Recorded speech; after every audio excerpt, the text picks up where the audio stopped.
Andy Houston on 2, the event will start in 60 seconds.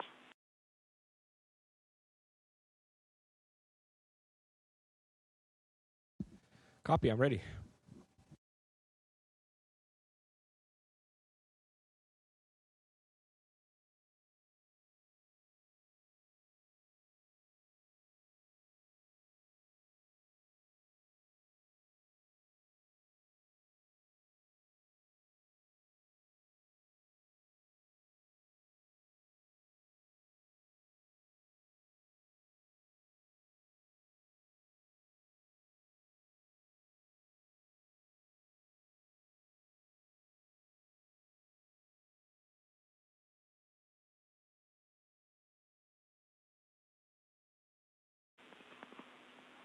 Station, this is Houston. Are you ready for the event?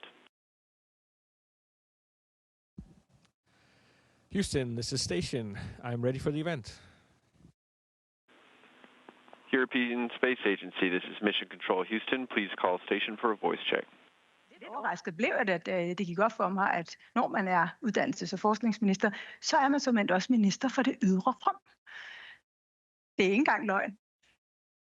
Det tror jeg heller ikke, ministeren vidste, dengang Lykke ringede til hende, men vi kan prøve at spørge hende selv. Christina Elo. Den var Andreas, vi glæder os.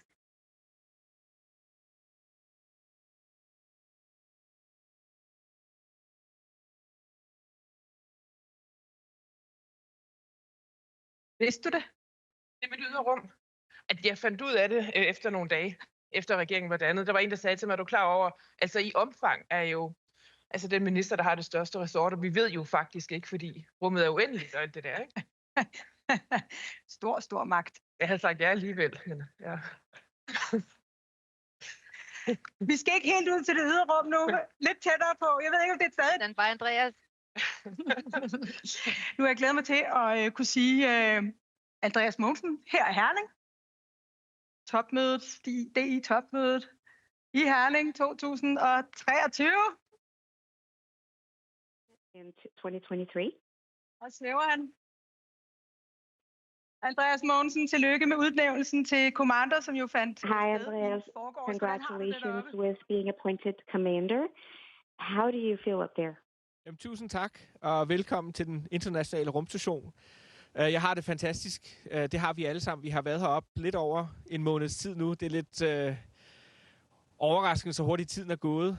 Men vi er faldet godt til. Arbejdet går godt. Work is going well. The Expedition 70 started this week, and I took over the commander post this week. En anden ting, jeg er klar over, er en af de aller sidste personer, Andreas Mogenson så, inden han drog opad. Det var faktisk dig, Christina Elo. Hvad vil du gerne spørge ham om? Before he left was you, Christina.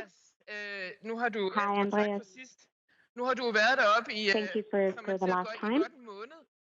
Og dermed jo også You've been up there for about a month, and weightless for the first time in a very long time. How does that feel in your body and in your head? Det er ikke noget, man rigtig lægger mærke til, udover at it's something you don't really pay much attention to, except I feel a little congested in my head because the blood doesn't really get sucked into my legs by gravity. But I feel very good. I exercise 2 hours every day, so I feel healthy. And it's very fun to be here in a completely different condition. Det er jo en lidt anderledes lederrolle, kan man godt sige, at du har påtaget dig som leder af en rumstation. Udover at motionere de her 2 timer, hvad gør I så konkret for at sikre også den psykiske velvære og what do you do to ensure your physical and mental well-being up there? Ja, det er et godt spørgsmål. Altså, vi That's a very good question. For at kunne ligesom bevare vores maintain evner til at arbejde our ability to work efficiently for 6 months. We try to have a very structured work day. We get up at the same time every day, and we stop working at 7:30 at night, so we also have time to eat dinner and relax. And we then use Saturday to clean because, of course, the space station has to be clean. Everything has to be organized. And then we take Sunday off. We also try to eat meals together at least a few times a week, where we get together and have a good time, talk. And we also have the opportunity to speak to a psychologist. So there are multiple ways that we're trying to stay well. That's good to hear, and that you're all doing well, but it's also very hard work.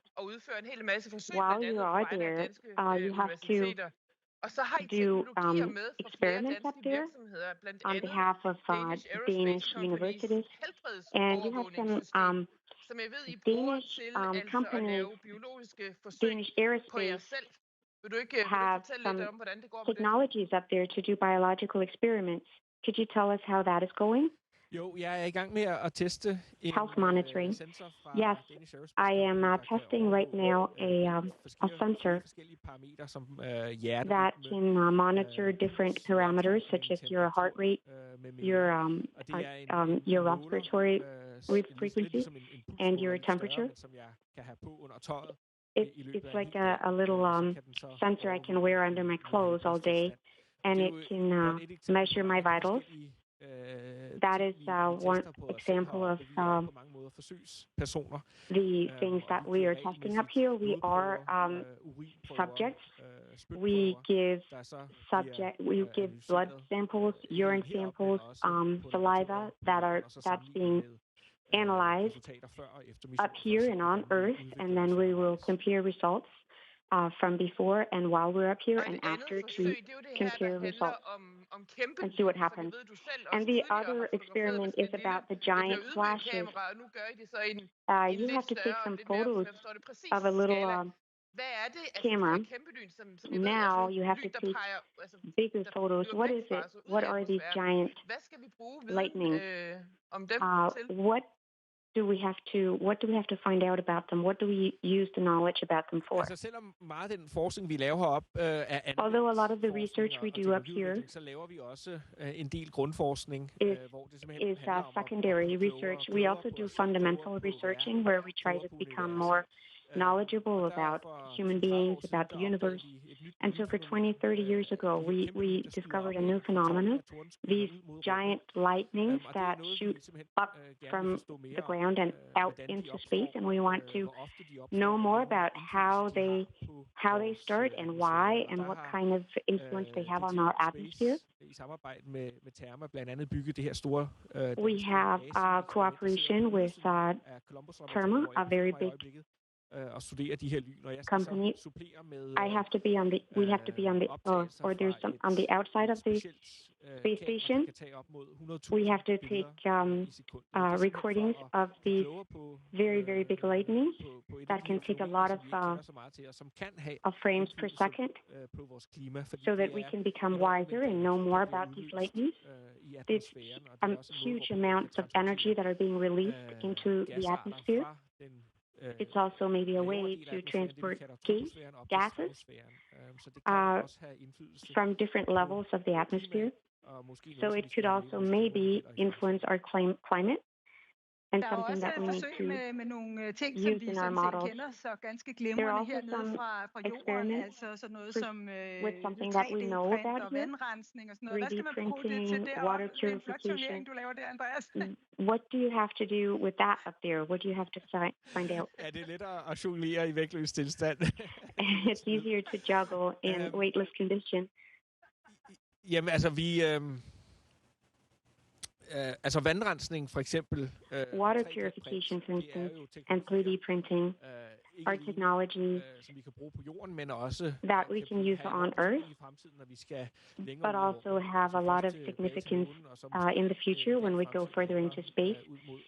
First back to the moon, but also later onto Mars. We have to be independent as much as possible from Earth when we are in space. It's very expensive to send something up here. So we have to recycle as much as possible, and that also applies to water. Our urine, our sweat, all the condensation is being collected and purified to become drinking water, and we're using currently about 95% we are recycling aboard. We are testing a new technology to purify wastewater in a way that does not. We're using proteins to transport water molecules, and 3D printing is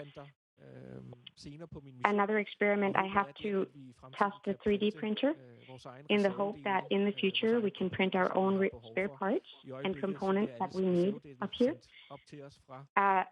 Right now, everything is being transported from Earth up to us, but if we can print them ourselves, it will make us more independent from Earth, something that is very exciting for the future when we go further into space, for instance, to Mars. I'm very curious. Is that a watch you have on your... what do you use that for? Time passes a lot faster up there with all the sunrises you experiment every 24 hours. It's a completely normal watch I'm wearing. We use Greenwich Mean Time. We have a very, very tight time schedule organized by Mission Control Center in Houston. I have a schedule on my iPad with a red line, and I try to follow that red line during the day so that I don't fall behind. Time is extremely important up here, even if we don't have a normal day and night rhythm. Andreas, it's very, very nice to hear that you can eat together and that you take time off on Sunday. But what do you do when you don't work up there? I spend time talking to my family and my friends, and I also love to watch, to sit by the window, by the cupola, and we can sit out there to look down on Earth and take photos. We have some very good cameras with very big lenses, so we can sit here and take photos of the Earth and share with people on Instagram, for instance, Twitter, Facebook. Andreas, jeg ved ikke, om du kan høre det, men jeg tror, der var Andreas, enkelte gadget-freaks her blandt publikum, der blev en lille smule misundelige over den linse der, du kunne vise frem. That are very envious of this big lens that you just showed. Hvad er det for nogle tanker, der går igennem dit hoved, når du sidder sådan og kigger på jorden fra det der perspektiv? When you sit up there and look at Earth from that perspective?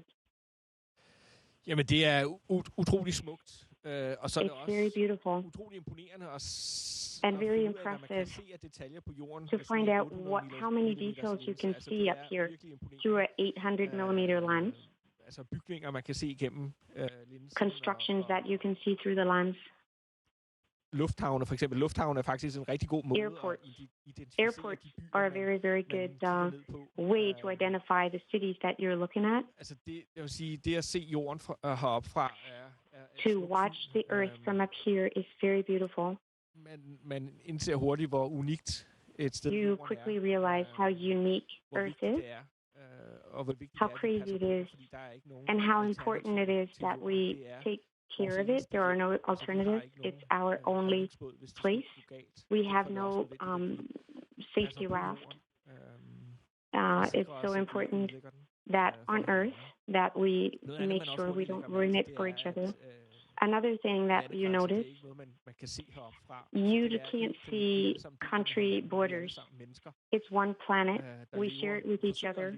We're all humans that try to live side by side on the planet. And if we became a little better cooperating, better friends, a lot of our challenges in our daily lives would disappear. Tak for det humanistiske budskab, Andreas Mogensen, her til allersidst. Jeg så jo i weekenden, at du havde kastet dig ud i at lave en chokolademus that you have tried to make a chocolate mousse for yourself and your crew. Was that good?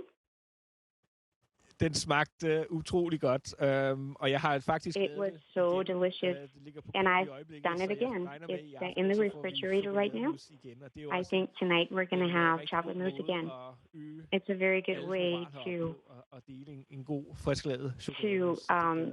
spend time up here is to share a good chocolate mousse. So I look forward to that tonight.